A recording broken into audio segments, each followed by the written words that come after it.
ऐसी कहानी है जिसमें प्रेम, त्याग और पुनर्मिलन की गहरी भावनाएं समाहित हैं। सती राजा दक्ष की पुत्री थीं।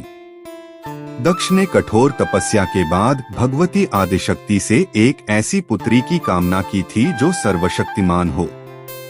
उनकी इस इच्छा को पूरा करने के लिए भगवती आदिशक्ति ने ही सती के रूप में जन्म लिया। सती एक अत्यंत सुंदर और बुद्धिमान कन्या थीं। उनके विवाह का समय आया तो उन्होंने स्वयंवर का आयोजन किया। उस स्वयंवर में सभी देवता और ऋषिमुनि उपस्थित थे, लेकिन सती ने किसी भी राजकुमार या देवता को अपना वर नहीं चुना। उन्होंने वहां उपस्थित शिवजी की मूर्ति को ही वरमाला पहना दी। इस पर सभी आश्चर्यचकित रह गए। शिवजी प्रकट हुए और सती से विवाह किया। विवाह के बाद दोनों कैलाश पर्वत पर निवास करने लगे। सती एक आदर्श पत्नी थीं और शिवजी की हर इच्छा का पालन करती थीं। दक्ष यज्ञ और सती का त्याग। सती के पिता दक्ष को शिवजी से काफी घृणा थी। उन्होंने एक बार एक विशाल यज्ञ का आयोजन किया जिसमें सभी देवी देवताओं को आमंत्रित किया, लेकिन शिवजी को जानबूझकर नहीं बुलाया। जब सती को इस बात का पता चला तो वह अपने पिता के घर गईं और शिवजी को न बुलाने पर नाराजगी व्यक्त की। लेकिन दक्ष ने उनकी बातों का अपमान किया और शिवजी के बारे में अपशब्द कहे। अपने पति का अपमान सहन न कर पाने वाली सती ने यज्ञ की अग्नि में अपने प्राण त्याग दिए। इस घटना से पूरा ब्रह्मांड हिल गया। शिवजी को जब इस घटना का पता चला तो वे क्रोध से भर गए और यज्ञ में आकर हाहाकार मचा दिया। सती के पुनर्जन्म। सती के त्याग के बाद शिवजी ने भयंकर तपस्या की। उनके कठोर तप से प्रसन्न होकर भगवती आदिशक्ति ने उन्हें पुनर्जन्म का वरदान दिया। सती का अगला जन्म हिमालय पर्वत पर पार्वती के रूप में हुआ। यह कहानी हमें प्रेम, त्याग और पुनर्मिलन का एक अद्भुत संदेश देती है।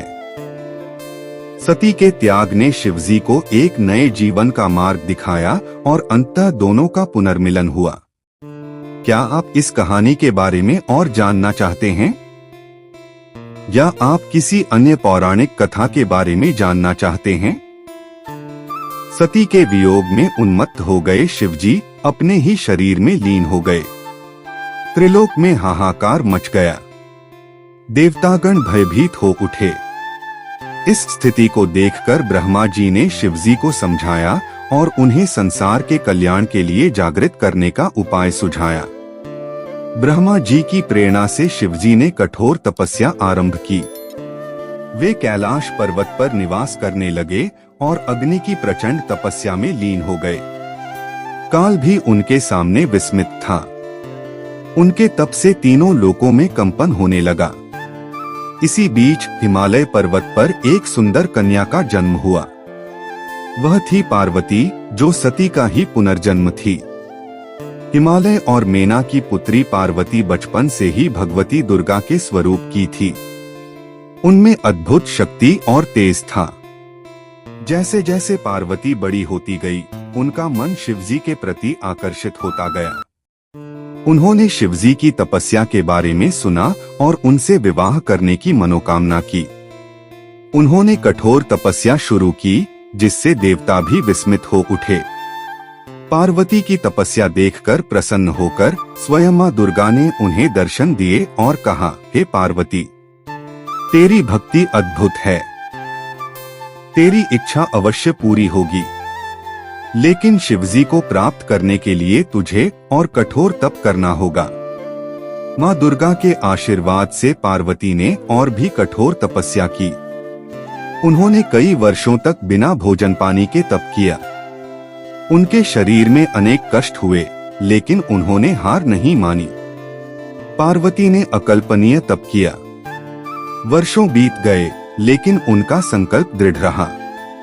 उनकी तपस्या से देवता भी विस्मित थे। अंततः शिवजी की तपस्या का भी अंत हुआ। वे अपनी समाधि से बाहर निकले।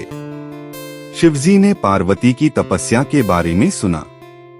उनकी भक्ति से प्रभावित होकर उन्होंने पार्वती की परीक्षा लेने का निश्चय किया। वे एक भयानक रूप धारण कर पार्वती के सामने प्रकट हुए। उनके क्रूर रूप ने संपूर्ण ब्रह्मांड को कंपा दिया, लेकिन पार्वती विचलित नहीं हुई। वे शिवजी के चरणों में गिर पड़ी और उनसे विवाह का आग्रह किया। शिवजी ने पार्वती के दृढ़ संकल्प को देखकर प्रसन्न हुए। उन्होंने पार्वती से कहा, हे पार्वती, तेरी भक्ति अद्वितीय है। मैं तुझसे विवाह करूंगा, लेकिन तुझे एक कठिन परीक्षा देनी होगी। पार्वती ने कहा, हे भोलेनाथ, मैं किसी भी परीक्षा को स्वीकार करने के लिए तैयार हूँ। शिवजी ने कहा, तुझे मेरी तपस्या के समान ही कठोर तप करना होगा, तभी मैं तुझसे विवाह करूंगा। पार्वती ने बिना किसी हिचकिचाहट के शिवजी की शर्त स्वीकार कर ली। इस प्रकार पार्वती ने पुनः कठोर तपस्या आरंभ की।